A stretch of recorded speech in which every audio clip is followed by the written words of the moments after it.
welcome to the season 4 finale of Where I Long to Be, a magical trip report podcast. My name is Virginia and I am your host. If you're new, this is a podcast almost exclusively dedicated to trip reports to Disney and Universal locations around the world. If you have such a trip planned, I would love to talk to you. I'm currently looking for people who will be traveling in September and beyond, and I'm also open to people traveling to other theme parks worldwide, as long as it's magical, i.e., not your average Six Flags. Please check out my website, which is whereilongtobepodcast.com, to submit to be a guest, check out the podcast store, or search for past episodes on any destination you are considering for a future vacation. If you haven't yet rated or reviewed the podcast on the platform you're listening on now, I would appreciate it if you would after you've clicked subscribe and follow, of course. All of those things help the show get noticed in the podcast apps by others who might be looking for similar content, and it helps me know that you're enjoying the show. If you've already given a rating or review on your podcast app, you can leave additional reviews directly through my website or even record a voicemail for me. I would love to hear from you. And now let's get into this season finale trip report with Kelly and Pat. Before I go through some key things to know in case you didn't listen to the pre-trip report episode, it's important to note that Kelly is a travel agent who specializes in Disney, but can help you plan a trip to any destination you're interested in worldwide. Her services are free, and she has a Princess Cruise Line group sailing she is currently planning to the Mediterranean in July 2026 that sounds like so much fun. So if you want in on that action, her information is in the show notes. And now, let's set sail on this trip report. Kelly and Pat were planning a dual family adventure on the Disney Treasure to St. Thomas, Tortola, and Castaway Cay. Before setting sail, they had a few days of fun in Walt Disney World. On this trip were Kelly and her wife Colby and their daughter Esme, who's 10, and Pat and his wife Julie and their son Connor, who is 13. That should have you caught up, so please welcome back Kelly and Pat. Welcome back to the podcast, Kelly and Pat. Hi, Virginia. How are you? Thank you for welcoming us back to the podcast. How are you?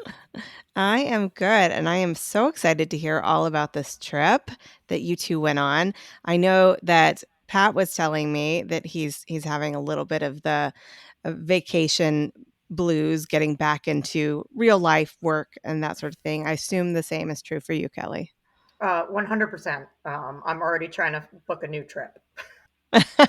Well, that's the only cure for the vacation blues or the Disney blues, is to have something else on the horizon to plan for. Always be planning. Yes. It's true. I do have one up on Kelly on the return trip. So yeah, he's got a countdown going, and I'm feeling jealous about Mm. it. So I've got to get my don't countdown. don't hate. Wait, what do you have a countdown for? Back to Disney? 256 days until our welcome home stay. Oh, Yeah, over at Bay Lake Tower. Yeah. That's right. That could morph, and I know Kelly has already heard how it could morph because I'm sure Julie, my wife, has already started talking to you about perhaps doing a cruise in front of the stay. Oh, she has. So, Yep, we've been in yes. touch, and I'm Yes, I'm hardcore encouraging this plan. I like it. I'm sure you are. I get the sense that your two families cannot get together without accidentally coming out with another trip planned. So this is the problem that we have is and we do have, I think we mentioned in the last podcast, we do have a trip, not Disney, but on a cruise in the Mediterranean next summer. Mm-hmm.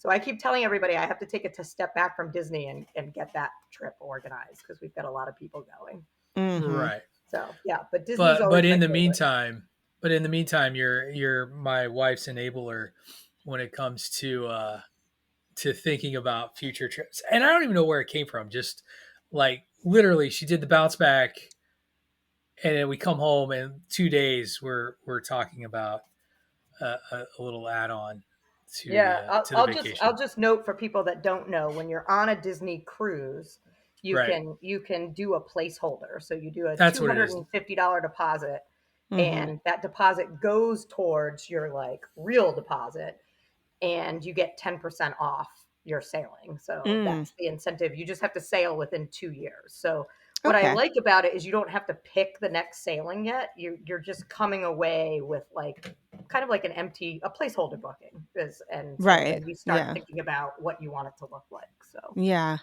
Okay. Is there still room on your Mediterranean cruise if anybody was looking for something to book themselves? yeah, the sailing, we're going July 21st, 2026, and we're going out of Rome, and Mhm. there's like 45 of us going, and there are still cabins on the sailing. So yeah, absolutely. If anybody wants to Okay. go, hit me up. I think what people are really excited about is I think sometimes when you bring kids off to Europe, you worry if they might get bored. But I think the fact that Mhm. we're traveling with so many kids, Right. people are pretty excited about that. Yeah. All right. Well, let's talk about this trip. So, this was 3 nights at Walt Disney World before setting sail on the Disney Treasure. And first of all, let's start with those Walt Disney World days. You had a first time stay. I know for Kelly, I can't recall if it was a first time stay for everyone at All Star Music and a first time stay at Old Key West as well. Pat, was this first Correct. time for your family Yes. at those two? All Okay. Star Music was our first time ever in a value resort ever Hmm. on property. So Okay. Yeah. that Well, was what are your first impressions as a first time value goer? I we were only there for a few hours. Like it was that night. It was a good place to sleep. It was funny to me the way they use the spaces is really great. With the they have the Murphy bed that hides away with the tables, and I know that was Hmm. a renovation that happened, and it does make a good difference in the space. But as someone who has been spoiled in Disney Vacation Club villas and one bedrooms, the space was automatically like the first thing. I was like, okay, yes, this is just it's a different space. This is very much I can Hmm. completely understand if you are going to spend an entire day away from the space and you're just looking for a good place to sleep and crash, Hmm. maybe have a day at the pool. I was just impressed by the fact that we got there in time to still squeeze in 15 minutes of pool time when we arrived. Like Kelly and Colby's daughter were Esme was like must go to pool, and they and my son Connor both made it there straight away. Hmm. We didn't really get to explore it too much, other than to kind of find where we are supposed to go. I did not find it as noisy as I thought I was going to find it, because everything I heard anytime people have talked about the all-star resorts is that with camps and cheerleading groups and stuff, that it can be quite noisy, and can sometimes you hear everything going on in the rooms around you and next to you. I didn't find that at all. Like Hmm. I don't know if I'm just a deep sleeper, but there was definitely like a band camp or something that was there that when we were in the room and going about, I didn't notice it or hear it or really Mm. even feel it. Yeah. So for what it's worth, that I thought it was good. Hmm. All Star Music is the only All Star I've stayed at, and I did not find it to be noisy at all. Right. Yeah, and I'll just jump in and say I've done All Star Movie, and I think I just like the All Star Movies theming a little bit better.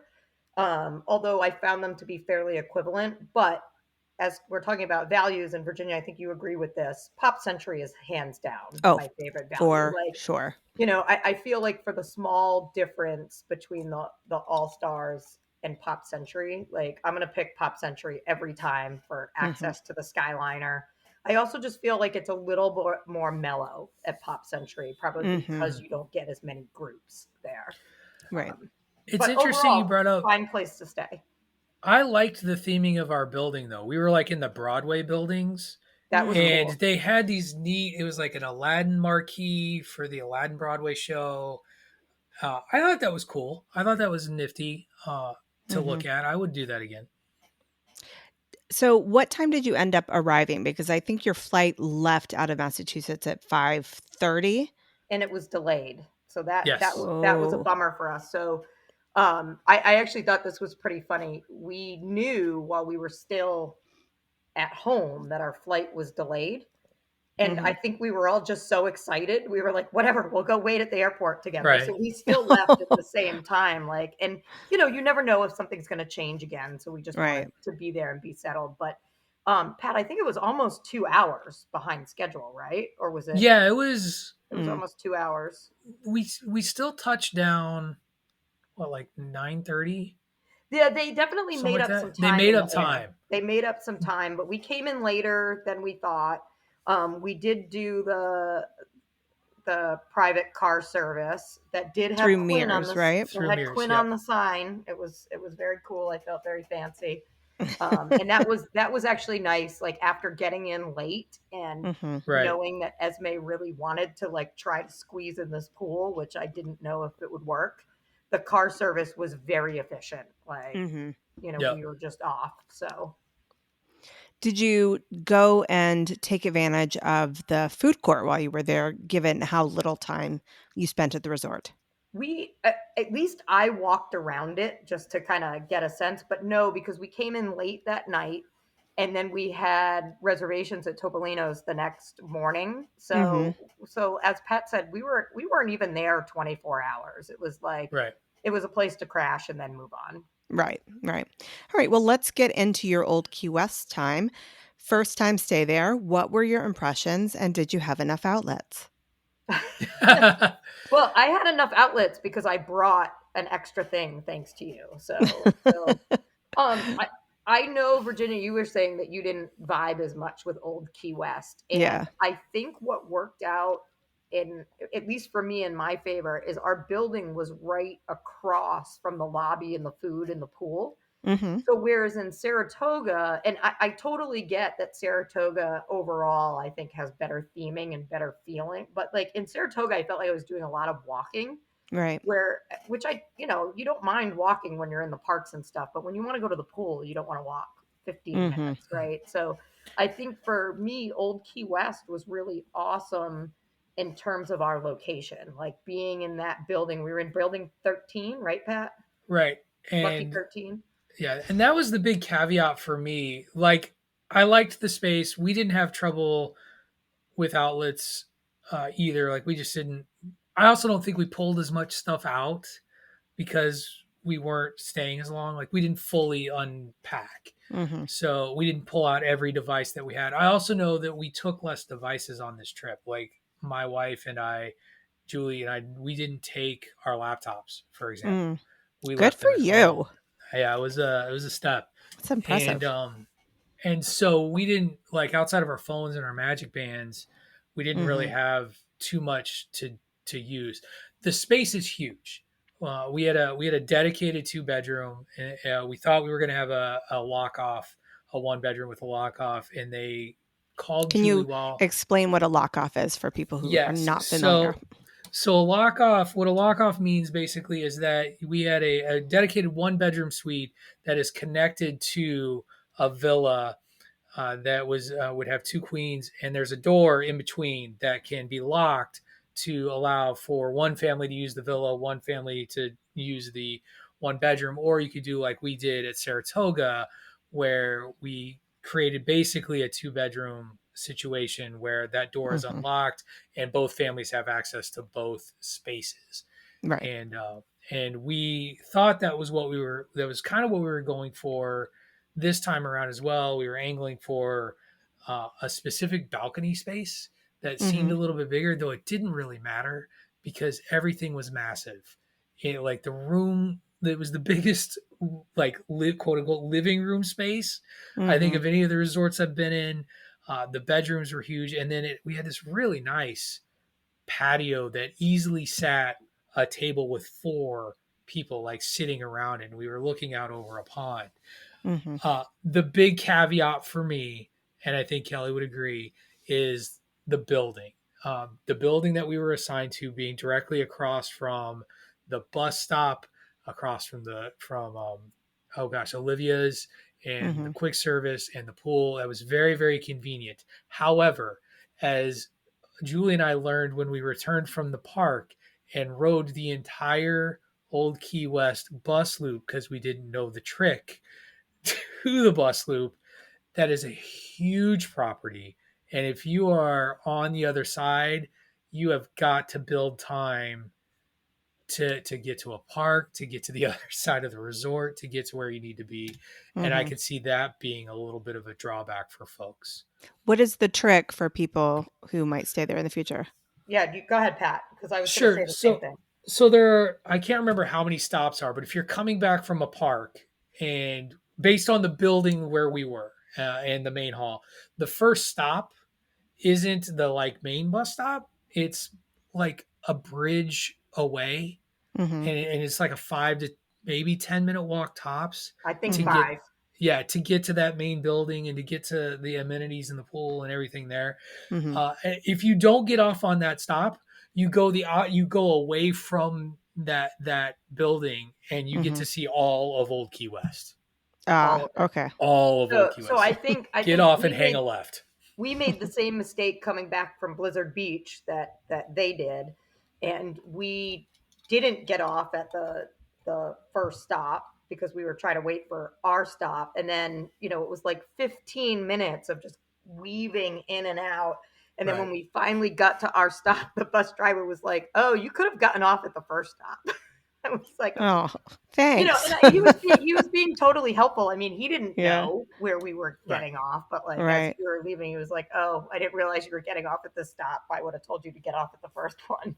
Oh. So, but anyway, but I will also say, like in terms of Old Key West, just quickly, to me, there were the two biggest cons were one kind of the winding loop of the bus stop, and then I also felt like the quick service, like it's Hmm. all outside.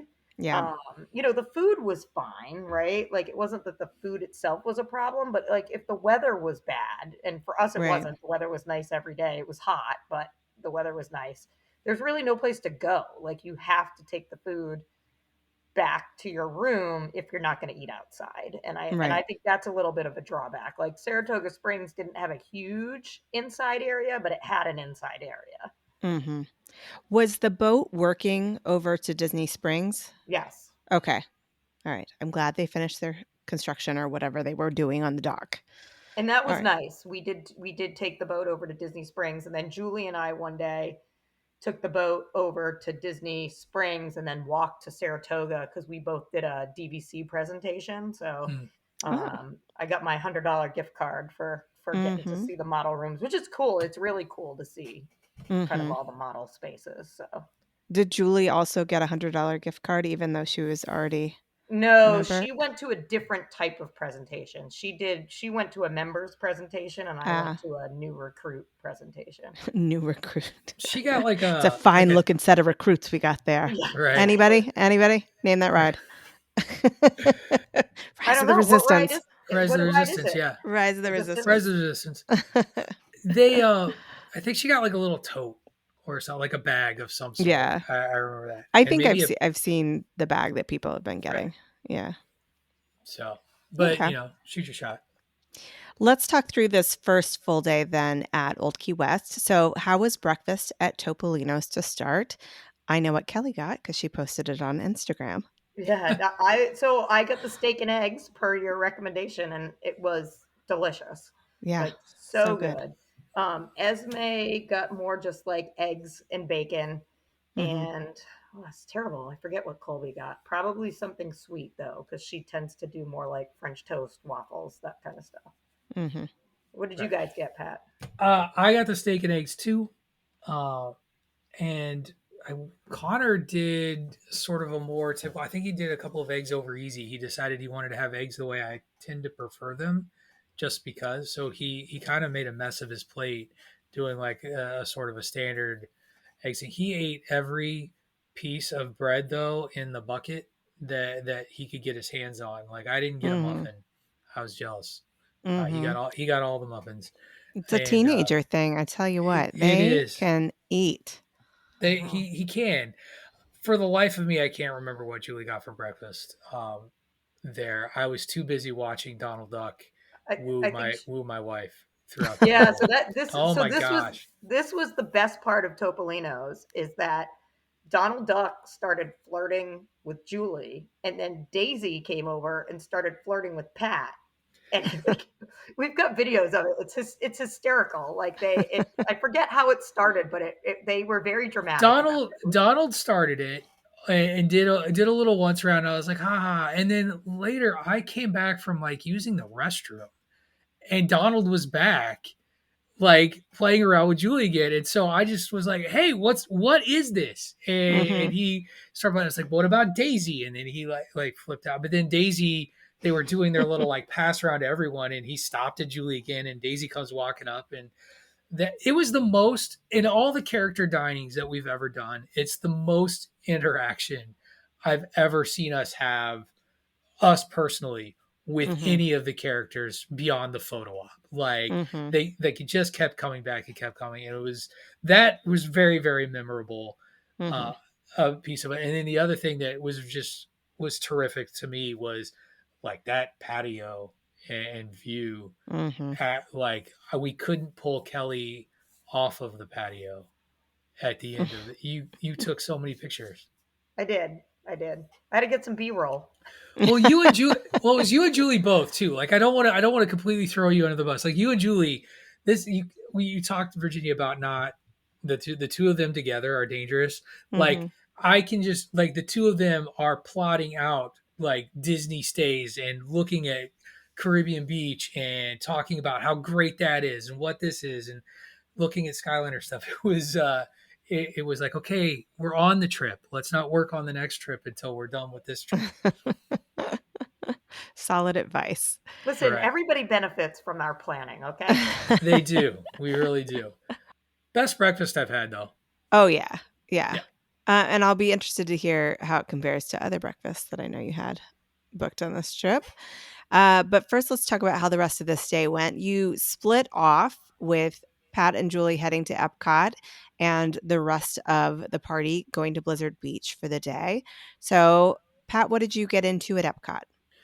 So we went. The purpose of going there was to just renew our annual passes, get that set back up, and then Julie and I joked about this. I think we did every like middle-aged parent trip to Epcot that you could possibly do, where we took the Skyliner over, we go in through the International Gateway. Sorry, I went left towards Canada. I did not go towards Mexico, but we're at the top anyway, so it didn't matter. You're going left towards Canada. You are going left towards Mexico in a roundabout way. Yeah, I think it's different when you start there. I think that's you're allowed. Yeah. No, okay. So, but Canada was my priority. No, but we did like I was like we're on the Skyliner, and I'm just like, do you want to go? I just want to go ride Living with the Land. I haven't like it's been like forever to go Living with Land. And then we talked about, and I know Kelly and I talked about it a little bit beforehand too. Like I'd mentioned it even before we left, like the behind the scenes tour, and like maybe actually seeing if it was all sold out, so it couldn't happen because Epcot was oddly busy at the rides and the attractions, which I thought was really interesting. Like walking around Epcot, you wouldn't have known it was a busy day. It was a 30-minute wait to ride Living with the Land, which is unheard of. Yeah. And it was crazy. It was like a 70-minute wait. Did you still wait for it? We really had nothing else to do. So like we were just sort of going there to enjoy it. The line moved faster. The thing that I will say about Living with the Land in particular is those boats are so big and they can really fit a lot of people, and it's always in motion, that 30 minutes wasn't really 30 minutes. It was more like maybe 20 tops. But it was just startling to see that on the screen. Right. But we did that. We ate food because the Flower and Garden Festival was going on, and I think I brought this up in the pre-trip.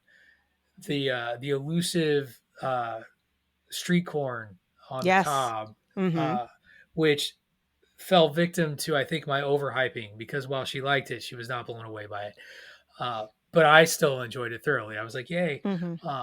But we grabbed some food at some food booths. We did a little shopping at my favorite store in all of Walt Disney World is, and I'm going to mess up the name because I always it's not Connections. That's the eatery, but the big store. Right. It's Connections, Eatery, and Creation Shop. Creation Shop. Yes. I love Creation Shop. I think Me that is too. my favorite. That's my favorite on property store. I will take it over anything that Magic Kingdom has to offer any day of the week. Hmm. Uh, I like how so open it feels because it has yes, just as much variety, but you just feel like you have space to move. right, and so yeah, versus the Emporium, which is under construction, still Hmm. going. It has walls up, and it's always been a narrow walk and such a choke point. But yeah, so we did that, and then after kind of doing some festival food booth stuff, taking some photos, enjoying the day, I think we grabbed a coffee. Julie wanted Dole Whip, and so we ended up hopping over to Magic Kingdom to get Hmm. Dole Whip, where we then went and I forced her to do the Enchanted Tiki Room. I forced her to. I love Philhar Magic. Oh, me too. I will always go to watch Philhar Magic. Hmm. I don't care what everybody else wants to do. I will watch. I will go see Philhar Magic. And ever since they added the Coco scenes, it gets me. I love it. It's just Hmm. adorable. And then we went People Mover and did the People Mover, and that was like this nice little like sort of coda to the day. Hmm. And it was just yeah, That just a sounds like a couple of great relaxing day to days. me. It was a full day, and because the parks themselves weren't overly, at least the walkways and stuff weren't overly crowded, it was just Hmm. it felt leisurely, it felt easy to do, Yeah. and so it was great. Kelly, how was Blizzard Beach? Yeah, great. So Colby and I had the kids, so Connor and Esme, and we headed over to Blizzard Beach, and it was Colby and I had been there years ago, but for the kids, it was their first time. Hmm. And I loved it. I mean, it was never that crowded. None of the lines were that long. I think the theming over there is so fun. You know, Hmm. this that whole story of it's a ski resort and I don't know, global warming or whatever's happening. So And this, cute. this Global warming. I don't think it's supposed to be global warming, but something's going on, a heat wave or um, so we rode most of the slides. We spent some time in the wave pool, which is a lot gentler than the one at Typhoon Lagoon. Hmm. Um, my favorite, not favorite part was that I had said early on that I am too old for like the extreme slides, and Hmm.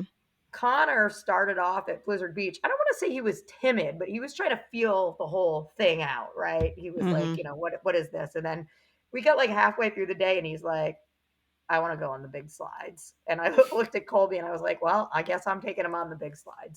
Hmm. So we went on Slush Gusher first, Uh-huh. and and then after that, he's like, "Can we do Summit Plummet?" And I'm gonna be like, I was like, "All right." So up we Had went. you So ever done like a straight down water slide like that? yeah, when I was like in my 30s, and here I am gonna be 47 in 2 days, and it's a different experience. It's Uh-huh. a different experience. So anyway, it was good that I could still do it, but I'm hoping it was my last. But he was really excited about it, and I think he felt like he kind of conquered the Hmm. big slides at the park. And then Esme after wanted to do Slush Gusher, and Connor took her on that. So they went on that one together. Hmm. So, and then the lazy river, you know, you can't beat a lazy river, and Hmm. it's a good one. It's well themed. We didn't eat a lot at the park. We ended up doing more just snacks. So Esme did like a s'mores churro, and Connor did a strawberry Dole Whip, and Hmm. Yeah, so overall it was a good day. And then we got back on the bus and we headed to meet Pat and Julie, and we did Disney Springs that night. All right, right. What did you do at Disney Springs? So we actually split for dinner.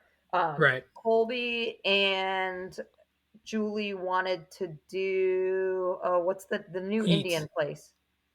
Eats, right? eat. Yep. Yes. Eats, yeah. So that they went and did that and really enjoyed it. And Pat and I went with Connor and Esme to Guy's Chicken. I was not a believer in Guy's Chicken or Chicken Guy, and then Hmm. Oh tried yeah, Chicken Chicken Guy. Guy. Yeah, and then tried Chicken Guy, Hmm. and I came around. It's That it's good. I it's mean, good if you stuff. want a chicken tender, you Yeah, can't go wrong. we certainly ate. We over ordered chicken tenders. We had way more chicken tenders than I think I was the only one to finish my 5 chicken tenders. Mhm. Don't And brag about it. well, I'm proud of it. Like I still got it. Uh, I was glad we walked around a little bit after Me Uh-huh. too. eating because I needed to walk around a little bit after. And you guys stuck around a little bit. I think Connor was kind of done after that.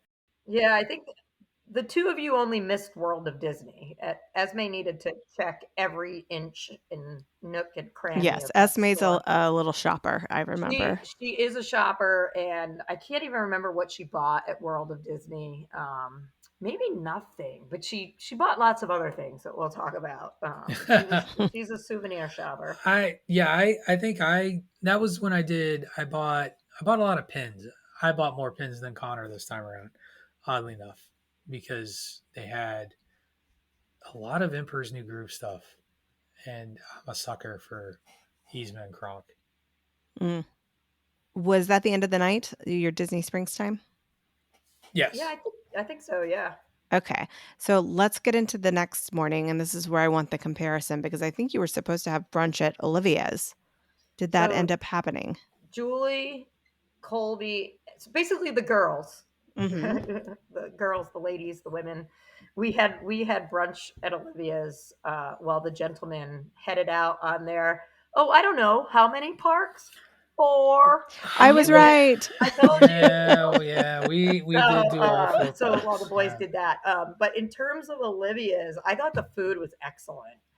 Um, Yeah. To that me, it's hash a brown, shining whatever star of Old Key West. whatever kind of hash brown casserole thing they've got going on there, Mhm. so good. It was delicious. I can't remember what I got there. I want to say it was like a chicken waffle situation. Yeah, they have chicken waffles there, I think. Yeah. Yeah. Yeah, everybody loved their food, and I had a Bloody Mary, which was, I don't do that often, but I was Mhm. sitting at a nice brunch, and I was like, well, When in Rome. I mean, when in that's not when until in summer Rome, or when in, 2026, but yep, yep. Right. So, but anyway, it was a great brunch, and then just to wrap up, we spent most of the afternoon by the pool, mhm. which we enjoyed the pool. Good little water slide over there, and again, Julie and I ran off to do the DVC stuff, and I Mhm. think Colby and Esme did some kind of like downtime in the room. All right, let's hear about this four-park challenge that did not start off to be a four-park challenge, but Yeah, Never, I it really never Kelly does. didn't. It Kelly and never. I both knew that's where it was headed. In my defense, that was not necessarily the plan, and I actually posted this on social media after we did it. And Connor was the one who said he's basically announced it as a tradition that we like must do. Apparently, this is the third time we've done it. Mhm. And for us, the four parks challenge, the rules that we follow is obviously you must go to all four parks in one day, and Mhm. it's you got to like scan in, and then you have to ride at least one attraction, grab something to eat Mhm. from each park, and then you must also we require a photograph at. Some people say park icon. We choose a photo pass location. Mhm. And then the new rule that we put on ourselves this year is that we were not allowing ourselves to go to a photo pass location we've already been. So, Oh, okay. and that proved particularly challenging at our first park at Animal Kingdom because the only photo pass locations that were like we did early entry by like 10 minutes. I think Mhm. park opened at 8, we got there at like 7:50.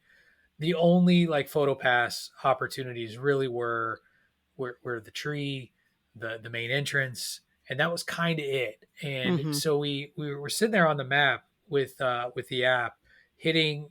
We've got it tabbed over on the map to photo pass things, and Connor loves to be the navigator, so he's holding this map. And he's like, okay, there's one here, and we would walk to one, and none of them were open until like 10:30. So when we do this again, we got to rethink it to do something different because we've kind of hit every entrance point at Animal Kingdom Mhm. that you can do, and so we gotta go later, even though it's a little bit easier to knock Animal Kingdom out. Right, because of Uh, its early time. right, but while we were there, we did do one last ride on Dinosaur. We got lovely photos of us holding our hats and looking sad at Mm. the entranceway, and then we went and got that dino, and then I made a bargain because I have not ridden Expedition Everest in quite some time because he Oh. always kind of wants to not do it. I was like, look, I will, when we go to Epcot, I will not complain about riding Mission Space Orange if you just go on Expedition Everest with me. That does not Pretend sound So, you're like a bargain at all. That sounds so, like the opposite of so, a bargain. so we agreed to do it with it. He agreed to that, and so I rode. We rode Expedition Everest while we were there. We didn't do anything fancy for the snack for that one. I always grab Joffrey's, and I can't remember the name of the station, but it has the tiger tail pastry, the donut pastry, and Mm-hmm. then I always just get a sausage, egg, and cheese for breakfast there. So that was park number one. We intended to go to Epcot next. We had to take a bus to a resort stop, but we ended up at the Kidani Village stop, and the bus to Epcot kept getting pushed back and delayed, so much so that I've never seen this in my life. My Mm-hmm. son lost all patience and was like, "This is inexcusable. We're not waiting for this bus anymore. We're going to Hollywood Studios." So we went to Mm-hmm. Hollywood Studios second, and Okay. we have never actually done the photo on the boulevard itself. Mm-hmm. So that was an easy park icon to do. And then we actually spent the most time at Hollywood Studios. We ended up doing Muppet Vision 3D, much the Oh, same thing. yeah. One last time for Muppet Vision 3D. He was a little less attached to it, so he didn't do a sad picture. I did a sad picture. We did Star Tours Mm-hmm. because you never have to wait for Star Tours, Right. even on a busy day. It's not a busy day. And then we did Toy Story Mania Mm-hmm. because he loves a good video game competition, and he beat me on the last screen, which made me sad because I was leading all the way until the last screen, and then he got me. That's right. Good dad Um, there. Good dad. Don't let him win. I did not let him win. He earned that. And then Uh-huh. we actually grabbed lunch at ABC Commissary, and I I gotta really say, love ABC Commissary. ABC Commissary, when I first went, before they did the menu change, I was like, ah, it's fine, like whatever. Mm-hmm. The new menu, and we both got we both got shrimp tacos. Mm-hmm. Like, I sent pictures to Julie. It was really good. Like, they have Mm-hmm. really stepped up their game there. They have And solid options. yeah, and we mobile ordered, got it right away. It was a very, very good lunch, Mm-hmm. and was glad to have something that was a good lunch but not too heavy Mm-hmm. because it was a hot day. Yeah. And then we I haven't tried skylighted. the shrimp tacos there yet, but the one that I always get when I want Big thumbs something up. not too heavy is their Mediterranean bowl. It's Oh really yeah, yeah, good. yeah. Yeah. But I will say the big thumbs up if you're ever feeling like a shrimp taco. That was a good quick service shrimp taco. They were very good. Mm-hmm. Uh, we then took the Skyliner finally over to Epcot, where he agreed to wait 40 minutes, but it was really 20 minutes for Soren Mm-hmm. because I'm a 47-year-old dad, and apparently that's our favorite ride. Mm-hmm. All bunch of dudes my age, which is just always fun. Then we hopped over and we did do Mission Space Orange. I survived Mission Space Orange just fine. It was just the two of us though, which is always fun because he seems to think we need to hit the buttons on the On on the the other seats people's that we're spots. not. And so the two of us are in the middle, and he's doing one of these like big arm reaches to try and Uh-huh. deploy everything. But we knocked that out. Grabbed a oh gosh, the loaded fries that they have at Connections Mm-hmm. Eatery were awesome. They were like truffle Mm. fries, I think is what Ooh. they're like a truffle fries with some mozzarella cheese on it. That was terrific. It was a Mm-hmm. delight. And then we grabbed our photo in front of one of the Lion King topiary. Had the big Lion King topiary there. Had a photo pass, so that's where we did our photo pass. Mm-hmm. Then we took the monorail over to Magic Kingdom, and we grabbed bacon on a stick at Frontierland. Got a picture in off to the side of Cinderella's castle. So the Mm-hmm. big round that's there at the very end. They also Mm-hmm. do pictures on the spokes on the wheel. We got in line for one of those, Mm-hmm. and Haunted Mansion was the only ride that we were going to do, and because that is his favorite ride in Magic Kingdom. So we capped it by doing Haunted Mansion, Wow. and we were done by 4 o'clock ish. I want to say Wow. was And we were started. It all was so shocked that you did 4 parks. I thought he would not want to do it. Like he was legitimately, I'm not making this up. Legitimately, he was the one who was like, "Well, we always do it, so now I guess we always do it." And Mm-hmm. we had a good plan, and Mm-hmm. we checked wait times, and it's a relatively reasonable thing to do if you really want to get the steps in. 40,000 steps Mm-hmm. later, you're gonna feel it. But it was fun. It was a good day. Oh This is the yeah. best of the 3 times we've done it. It's the best time we've had doing it. Mm-hmm. His energy stayed up the whole time. That's great. That's great. I Well, Yeah, cannot believe you did Mission Space Orange. I did that side once and I said yeah, never again. yeah, it's a tough one. We did have some grand plans that night to try to like go out and watch Mm-hmm. fireworks from somewhere, but we were just right. all We tired. were We ended up done. kind of doing some Mm-hmm. quick service at the resort. We knew we were going to be leaving early in the morning to head to Yeah. the treasure, so we did some laundry just to Because you get could. Yeah, just because we could before the ship. So Right. that kind of wraps up the Walt Disney World portion. Um, What time was your cruise transportation coming in do the you think morning? was it? Do you think it was 9? yeah. It was really reasonable. It was like 9 or 9:30 somewhere in there. Mm-hmm. Because I know, like, we had to set an alarm, but I remember we didn't, like, we had time to kill. Like, we were able to do a quick service breakfast order, Mm-hmm. come back to the room, sit around the table, and I think, what do you have, like 6 Mickey waffles that we shared amongst Yeah. everybody. And and I, like, everybody had like their standard breakfast, and we're done in plenty of time to make our way over to the lobby and catch our bus. I think we actually saw our driver, or not our driver, but the, like, whoever our organizer was that was there to check us in and pick us up. She was like walking around, and Kelly made a new friend. Like, Always. I always you make new always friends. made a new friend, but she checked us off. She's like, "Oh, you're here. I'll see you in a little bit." And then she took some photos of us in the lobby Mm-hmm. of Old Key West, and then got us on the bus.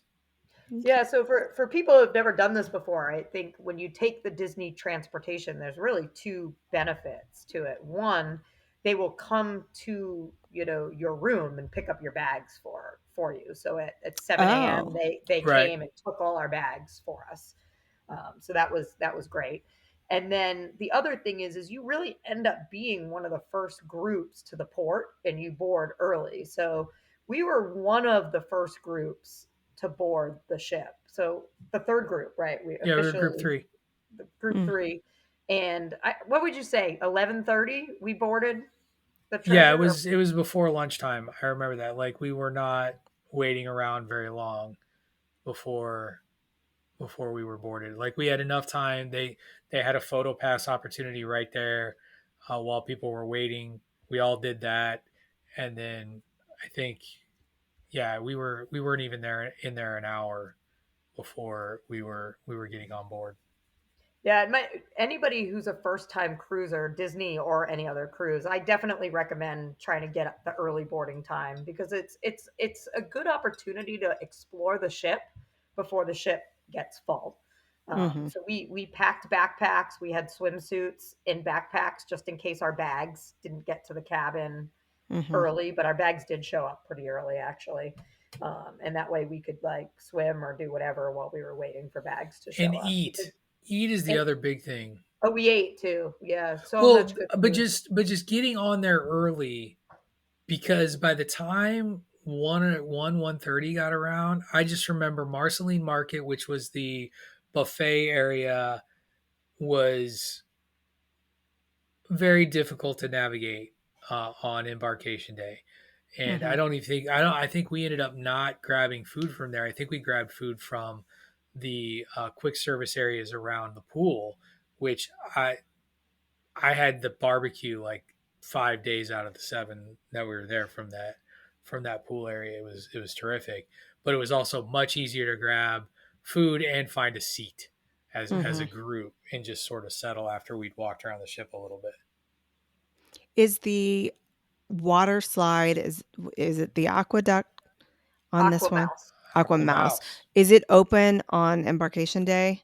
It is, but not the second you get on the ship. If I remember correctly, it opened. Well, so I guess I should note that there was a thunderstorm. So we boarded the Yes. ship and it Oh. was beautiful weather.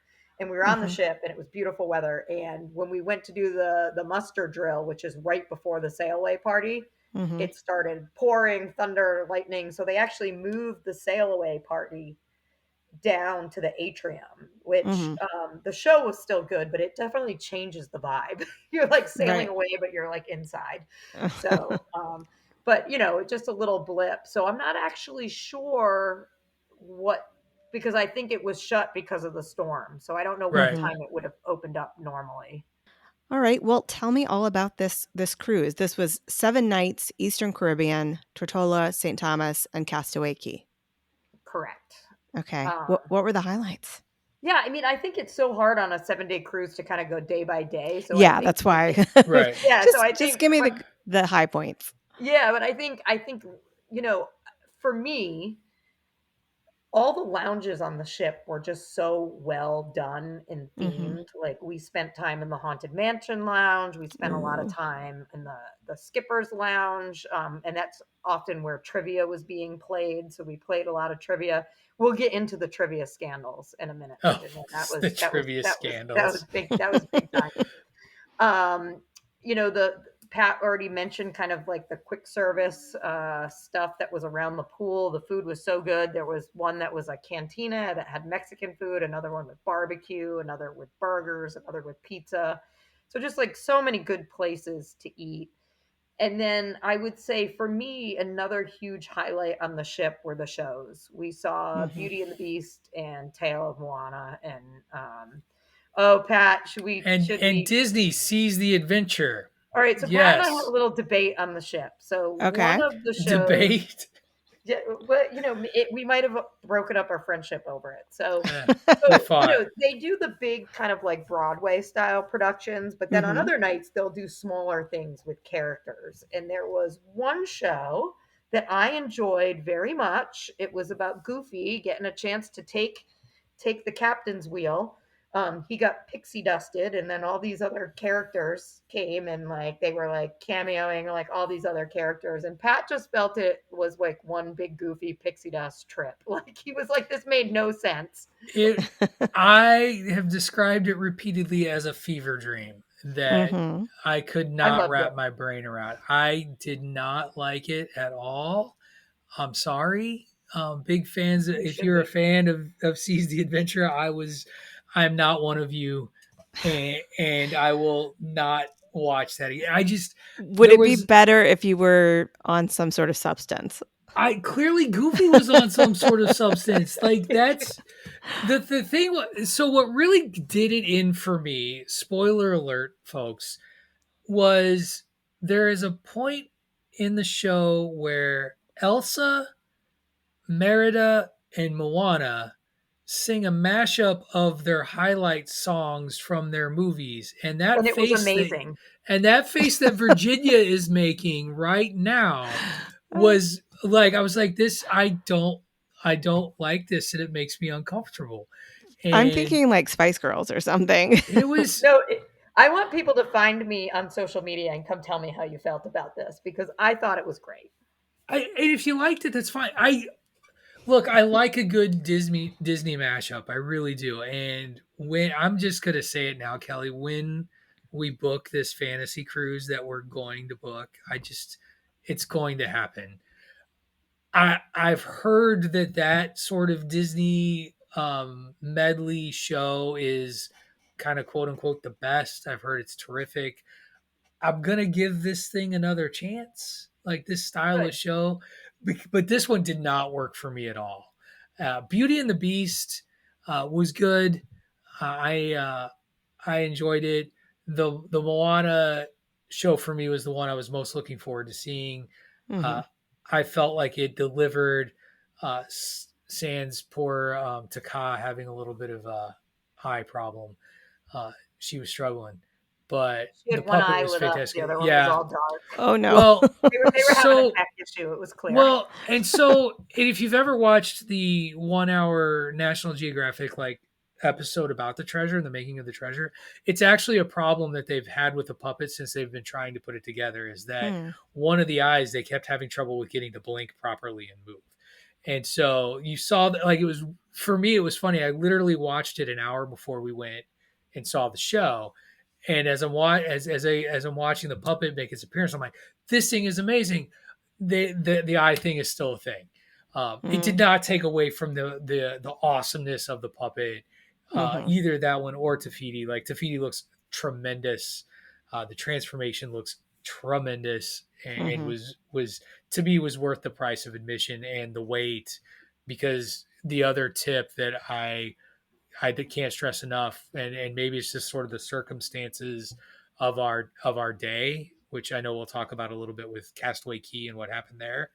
Um, there were people waiting to enter the Walt Disney Theater a full hour before the show, and like the show was at 6, and there were people standing at the door at 5, to Is the that really point. necessary?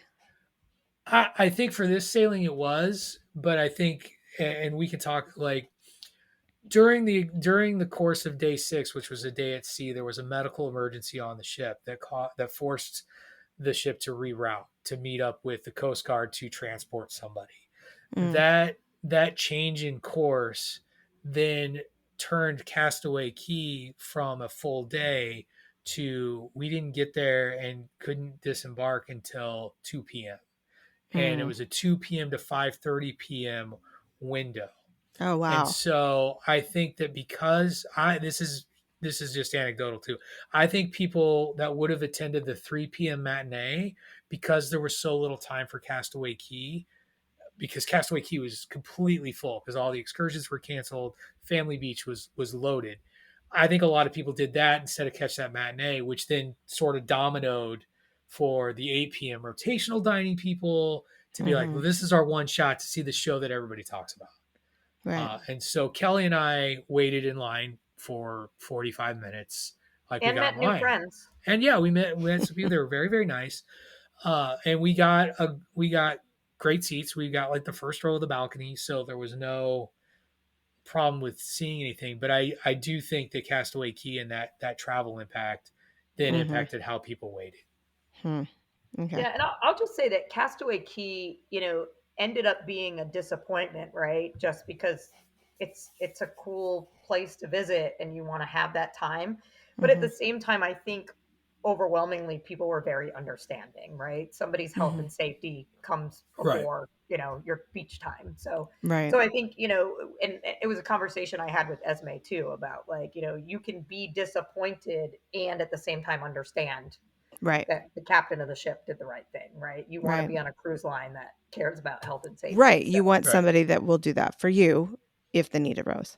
yeah, at Yeah. 100%. So, Yeah. wishing that person good health, and it just means we'll have to go back and make sure we go to Castaway Cay again at some point. Hmm. Darn it. Oh, well, what else did you do on the ship that was a highlight for you? And I specifically want to know, is there an opportunity? Because I feel like, Pat, maybe you'd be good at this. Are there opportunities to participate in Disney trivia? A little competition.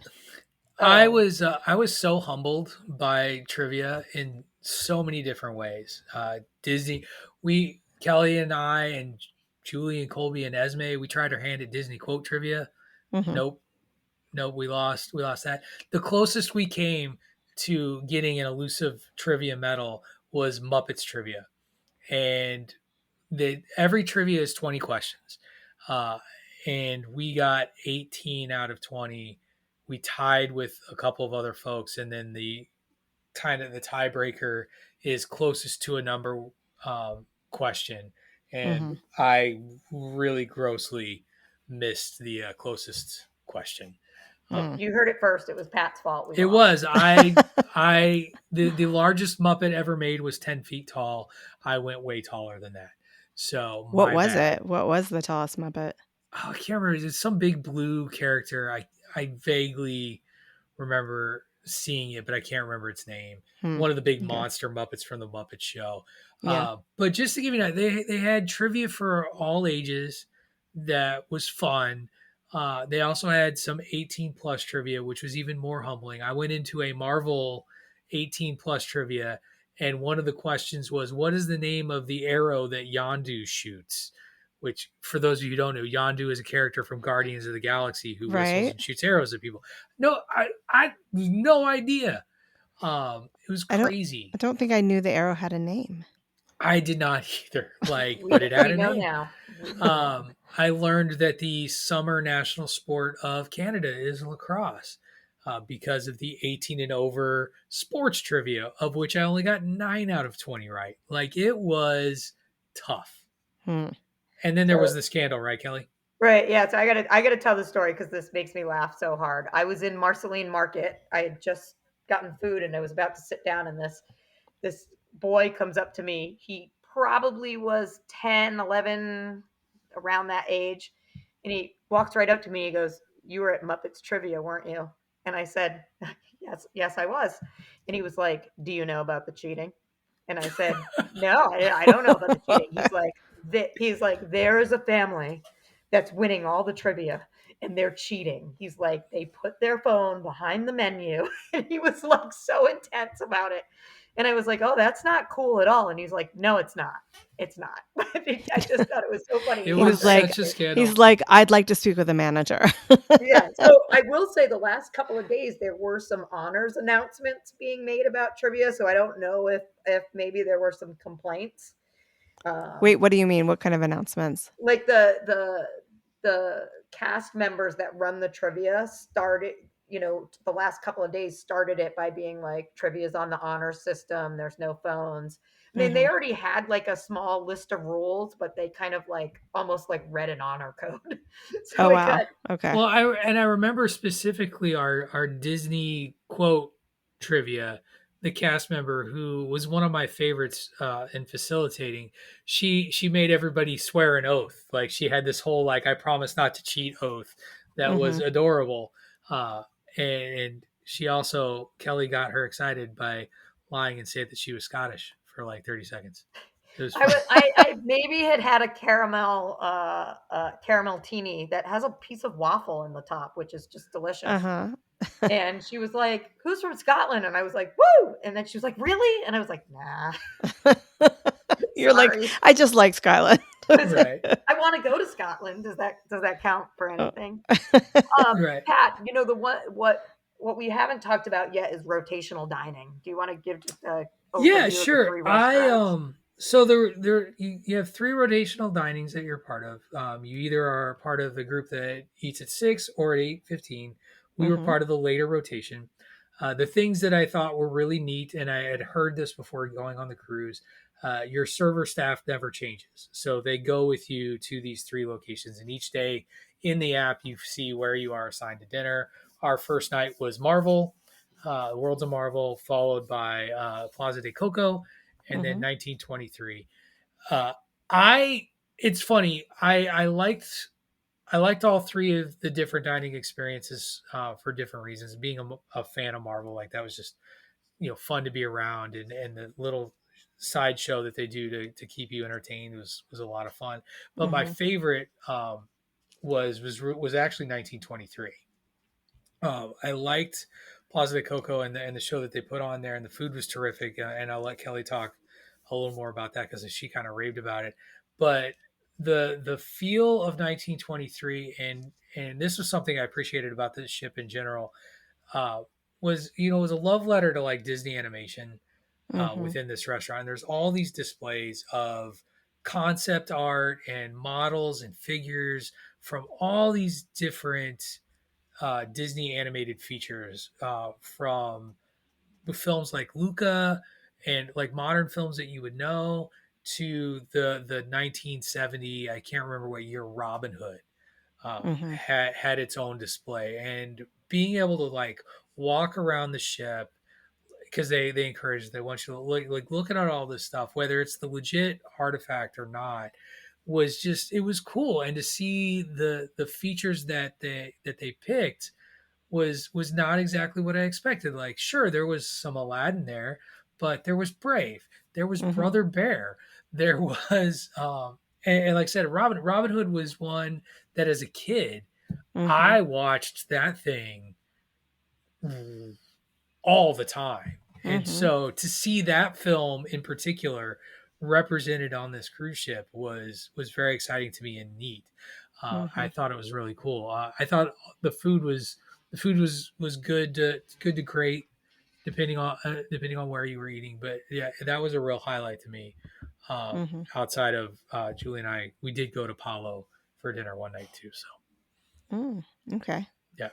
Just the two of you? Yeah, it's so we used it as so this was a celebration trip for both families. So like Kelly mentioned her birthday at time of this recording is coming up. Mm-hmm. She celebrate, we recognized her birthday one day on the cruise. My birthday was before our trip. We recognized my birthday on the cruise, and then Mm-hmm. Julie and I are celebrating our 20th wedding anniversary in July. And Oh, wow. so we took one night and did like an anniversary date night and went up and did Mm-hmm. dinner at Apollo and did a couple of tastings both before and after I don't know where that came from, just to kind of celebrate our anniversary. And they Mm-hmm. they ask if you're doing it as special occasions. We got like this, they brought this nice little plate that they wrote happy anniversary and chocolate on, and we got pictures posed, and it Mm-hmm. was an amazing dinner. And I think every adult couple should try to do it at least once. Yeah. Oh, well, congratulations. Well, thank you. 20 years. Amazing. And I happy think so. birthday to you both. Thank Thank you. you. And I've learned throughout the course of this interview that all three of us are basically the same age. Right. I have mine coming up in a couple of months. So, Well, there we So go. I yeah. know you mentioned it, Kelly, but I just turned 47. Kelly is about to turn 40. So Yes. I'll be a September 47. Well, look at look that. at Did we all us. graduate high school in '96? Because that was a great Yes. year. Yeah. Samesies. Yep, that was me. Oh my Um, goodness. so another thing, Pat just mentioned the tastings, and we talked about that in the pre-show. So I ended up doing two of the tastings, and I Mm-hmm. just want to make a shout out to the the chocolate and liquor one. Oh my God, it was so good. They like would Ooh. give you these like melted chocolate cups of like melted warm chocolate, and you would drink some of that, and then you paired it with all different kinds of chocolates, and then you had champagne, red wine, a port, and a whiskey, Mm-hmm. and just kind of like learning about the different ways that things pair together. And then I also did a champagne tasting, and then I think Pat and Julie did every other tasting that was Oh available. my God. I tried so much alcohol. I don't think I've drank like this over the week since like my 20s, Mm-hmm. but not in a reckless way. Obviously, I wasn't like silly on the ship, but He wasn't. but the highlights were we enjoyed the chocolate and liqueur tasting so much. Julie did. She did it twice because she did it with Kelly, and then we did it as part of our anniversary date. We Mm-hmm. also did a bourbon tasting together as part of that date. My favorite of all of them, though, was we managed to snag a reserve whiskey tasting at Hook's Barbary for just me. That Mm-hmm. was like the second night of the cruise, and as somebody who drinks scotch, like that's his drink of choice. It was really really intimate. It was only six people in Mm-hmm. this room. You had the full attention of this bartender as he talked about all of these whiskeys and the history behind them, how they were brewed and made, and he capped it off with at Hooks Barbary. There's 20 pours that each one is really really expensive, but if you Mm-hmm. purchase a pour you get this medallion. Well, we got to try one at the cost of the tasting that was somewhere in the neighborhood of, I want to say, $150 per ounce to consume, and we got to enjoy that for $100 in addition to four other drinks. So not Mm-hmm. only was it like really really good stuff, it also kind of paid for itself a little bit when you look at the value of what it would cost to just go into Hook's Barbary between 3 and 8 and try to order those pours. Right. So it was Is that terrific. about the price of all of these different tastings? About $100? No, that was the most expensive one. A lot of them were in the $45 to $60 range, Oh, okay. kind of down there. Like the beer tasting that I did was only 45. I want to say that a lot of I think the champagne tasting was a little more expensive, but Mhm. yeah, I found them to be pretty reasonably priced considering what they actually do within these tastings. Mhm. So I think, would you agree with that, Kelly? Yeah, I think, not only are you learning, but you're kind of getting a story that's behind the different types of alcohol. And then, you get to Mhm. try. So, yeah, I thought it was a nice way to kind of pass some time during the day. So I, Mhm. I enjoyed it. Were Esme and Connor doing any of the teen club or whatever they had access to? Because I think Esme was gonna try to bump up to the next level so that they could be together. Is that right? Yeah, so Esme went to the open house for the Oceaneers Club just because she wanted to see the space. And then at one point during the week went Mhm. back for like 15 minutes because she wanted to go play. But she mostly wanted to spend time with us. And then they did allow her to bump up to Edge, but she didn't really utilize it. Esme was kind of, in a good way, wanted to hang out with Colby and I most of the time, which was Mhm. very sweet. So she spent most of her Oh. time with us. What was Connor doing? So he did what I did not expect. So he did check out Edge, and he went down there a couple of times. I actually asked him about it today, but knowing that we were going to record, because he was like, "Yeah, they had some stuff to do. There were some video game systems and stuff set up, but there weren't really a lot of games that interested me." He went down there and he played chess with another teenager. But he a lot of times when he wanted to do stuff just sort of away from anybody else, he wouldn't he'd go back to the stateroom.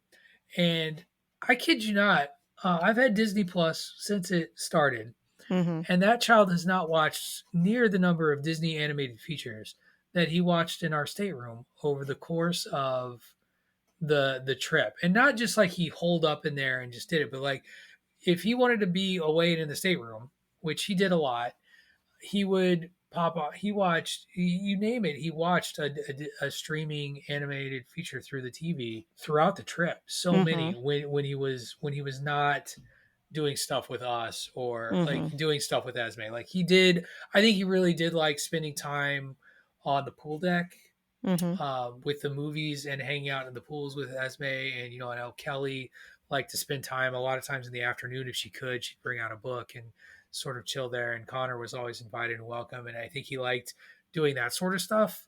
Mhm. Um, but there'd be a lot of times, of an evening or an afternoon, I'd be like, "Hey, I want to go try to do this. Do you want to do that?" Nah, it doesn't really interest me.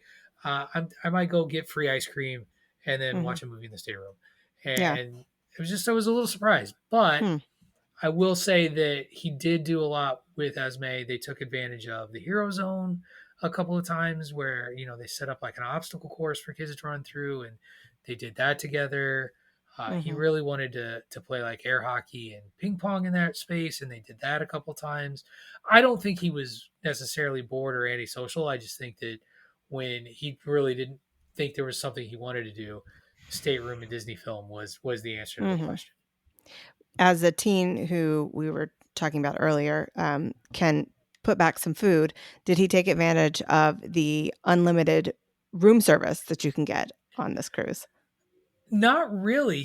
Because we were on deck 11 Mhm. and just a straight shot to the pool snack areas, we grabbed more food out of that location Mhm. than we did anywhere else. We did room service for breakfast one time. And I think that was the like the night before where we filled out the menu Yeah. and put it in the door. But he would be like, it's 2 o'clock in the afternoon. I want to go get ice cream. And he would go and grab ice cream, Mhm. or he would go and grab fries from the burger place, or just grab a burger. Like Yeah. that was really where he got most of, like it was just there and it was accessible. Mhm. And one of the goals that Julie and I had for this trip was allowing him a little bit of sort of autonomy and independence to kind of make that call on his own when he wanted to Yeah. do it. I Yeah. remember one morning he woke up before we did. he was so noisy he woke us up, but he was writing us a note to let us know he was going to go get breakfast on his own and that he would be Mm-hmm. back, because this has been the first time where we've really kind of had that and done that. Mm-hmm. Yeah. I will say where we were located, we were on deck 11, Yep. which was we were on the forward of the ship, and it was the same deck as like the pools and Marceline Market and the other eateries.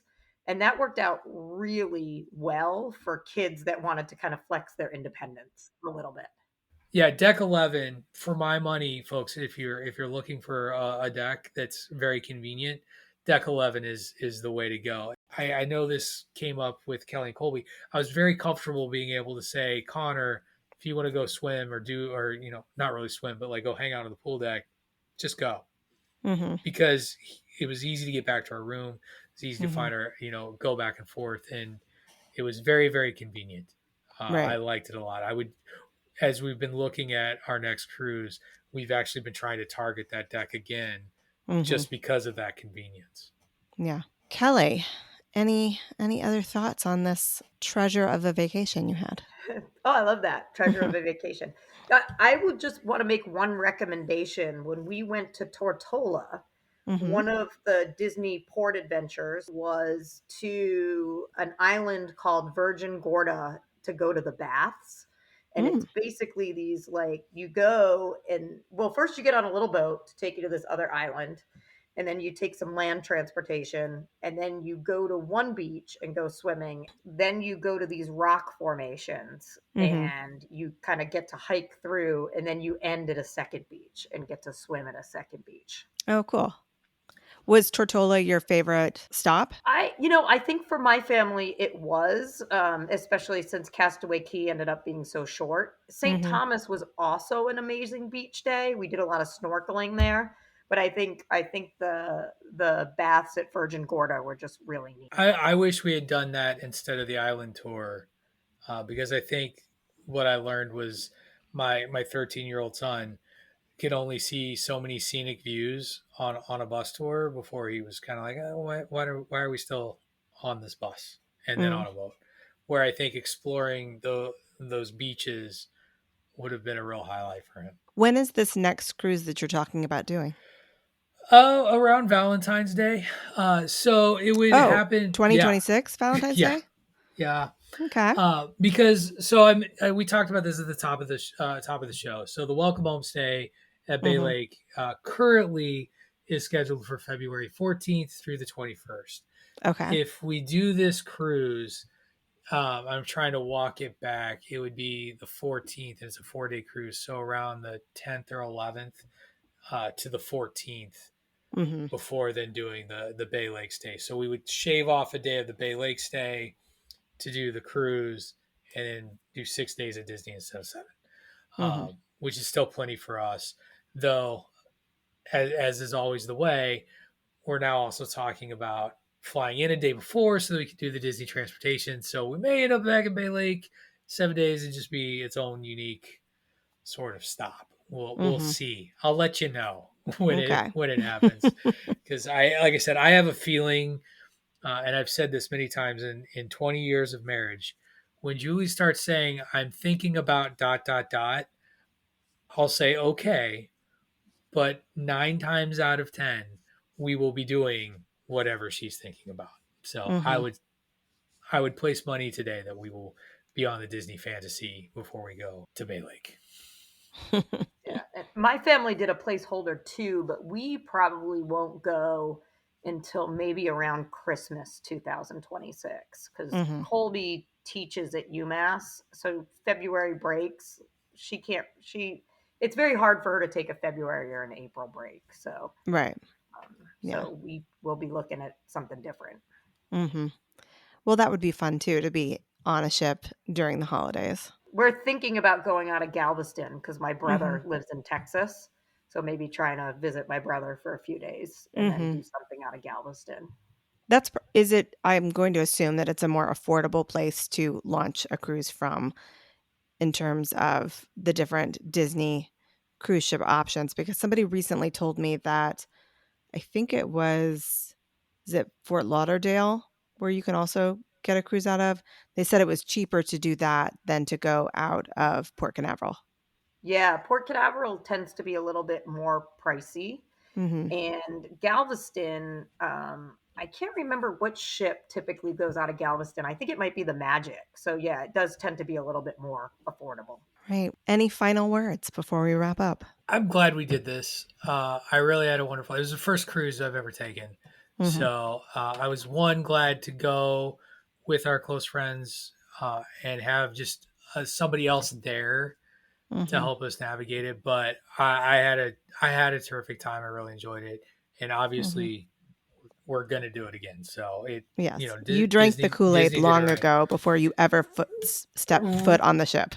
Right. So we're in, and so we'll be back. And I'll just say shout out to Disney cast members, whether they're on land or sea. I mean, that Mm-hmm. to me that makes a huge part of the Disney vacation. The Yeah. the our servers were wonderful, our cabin steward was wonderful. Mm-hmm. Every staff or cast member we interacted with was phenomenal. Mm-hmm. So And along that line, I have a previous podcast guest, Leonie, who is from the UK that listeners might remember, who has, spoiler alert, been hired on a Disney cruise for a contract.